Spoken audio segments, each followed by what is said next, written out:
अगर आप एक एक्सपीरियंस्ड प्रोफेशनल हैं और किसी भी बड़ी अपॉर्चुनिटीज की तलाश में हैं कि आखिर सरकारी नौकरी में क्या है खास, तो देखिए आपकी लॉटरी लगने वाली है। देखिए 8 पे कमीशन यानी कि 8वें वेतन आयोग ने सीनियर कंसल्टेंट और साथ ही इसमें कई ऐसे पद शामिल करने जा रहे हैं जो आपके सैलरी को बढ़ाएगा, साथ ही आपके करियर को भी जरूर बढ़ा देगा। देखिए ये कोई ऐसी वैसी नौकरी नहीं है, बल्कि देश के सबसे बड़े सैलरी डिसीजन मेकिंग बॉडी के साथ काम करने का ये सबसे सुनहरा और सबसे बड़ा आपके लिए अनुभव जरूर होगा। अगर आपके पास तजुर्बा है यानी कि आपके पास एक्सपीरियंस है, तो ये वाली सरकारी नौकरी वाकई में सबसे अलग है। यहाँ पर आप सभी के लिए बेहद बेनिफिट है जो आपको धीरे धीरे आज की इस वीडियो में बताने जा रही हूँ। देखिए अगर आप पद की बात करूं तो सीनियर लेवल पे काम करना चाहते हैं तो यहाँ पर महीने का आपको 1,80,000 कुछ का पैकेज मिलने जा रहा है। और यहाँ पर दूसरे पद की बात करूं तो यहाँ पर भी आपको कम नहीं मिलेगा, यहाँ पर भी 1 लाख से ज्यादा और 90,000 तक का आपको एक फिक्स सैलरी पैकेज मिलने जा रहा है। सबसे मजेदार बात यह है पार्ट टाइम का काम करने का, ये सबसे बड़ा ऑप्शन है आपके लिए। जी हाँ, पार्ट टाइम का। अगर आप महीने में सिर्फ 12 दिन या 6 दिन का काम भी करते हैं ना, तो उसके हिसाब से भी आपको अच्छी खासी पेमेंट मिलने जाएगी। ये भी आप मान के चलिएगा, एक्स्ट्रा करते हैं तो और भी बढ़िया है। ये उन लोगों के लिए एक बहुत ही बड़ा बेस्ट ऑप्शन है जो फुल टाइम बिजी नहीं रहना चाहते हैं, पार्ट टाइम में काम करना चाहते हैं, बड़े बड़े प्रोजेक्ट्स का हिस्सा बनना चाहते हैं। लेकिन दोस्तों इस पूरी सरकारी नौकरी के लिए बात सुनते जाइए, एक्सपीरियंस ही असली यहाँ पर चाबी है। एक्सपीरियंस है तो यहाँ पर आप जा सकते हैं।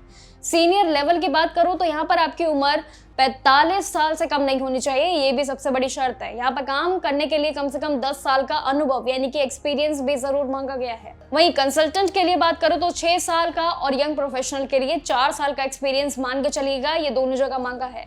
क्वालिफिकेशन की बात करो इस पूरी वैकेंसी की, तो अगर आपने फाइनेंस, HR या फिर इंडस्ट्रियल रिलेशन में MBA किया है तो फिर समझ लीजिए कि आपके पास लॉ यानी कानून की डिग्री अगर है तो बहुत बड़ी आपके पास चाबी है, आप इसके लिए एलिजिबल बिल्कुल माने जाएंगे। लेकिन ध्यान रखिएगा कि ये एक कॉन्ट्रैक्ट बेस्ड नौकरी है, ये लॉन्ग टाइम नहीं है, ये पार्ट टाइम है आपके लिए, जहाँ पर एक्स्ट्रा आपके लिए सुविधाएं जैसे गाड़ियाँ, घर के फोन यहाँ पर आपको नहीं मिलेंगे। ये सिर्फ काम करने के लिए जरूरी बेसिस पे फैसिलिटीज आपको सिर्फ दी जाएंगी। अप्लाई करने का तरीका भी सीधे समझते हैं आप सीधे। देखिए ऑफिशियल वेबसाइट आपको 8cpc.gov.in पे जाना होगा, वहां पर रिक्रूटमेंट लिंक पे जाइएगा, क्लिक कर लीजिएगा, ईमेल और मोबाइल नंबर जनरेट कर लीजिएगा।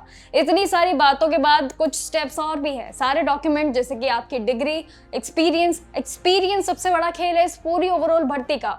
सर्टिफिकेट ध्यान से अपलोड कीजिएगा क्योंकि यहाँ पर कंपटीशन थोड़ा सा हटके होता है। 12 अप्रैल 2026 को इसका अपडेट भी आएगा, उसके लिए देर मत कीजिएगा। इसलिए अगर आपके पास टाइम है तो सही स्किल्स और एक्सपीरियंस दोनों को कनेक्ट कर लीजिए। कॉन्ट्रैक्ट आपकी करियर ग्राफ को जरूर आगे बढ़ा देगा या शायद ऊपर तक पहुंचा दे।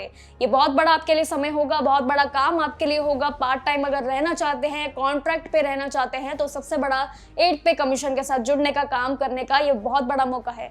Good luck. अगर आप भी इसके लिए काम करने के लिए अनुभव रहते हैं और साथ ही फॉर्म फिलिंग की तैयारियों में लगना चाहते हैं तो जुड़े रहिएगा मेरे साथ और देखते रहिएगा जागरण जोश और भी सरकारी भर्तियों और अफसर के लिए। नमस्कार।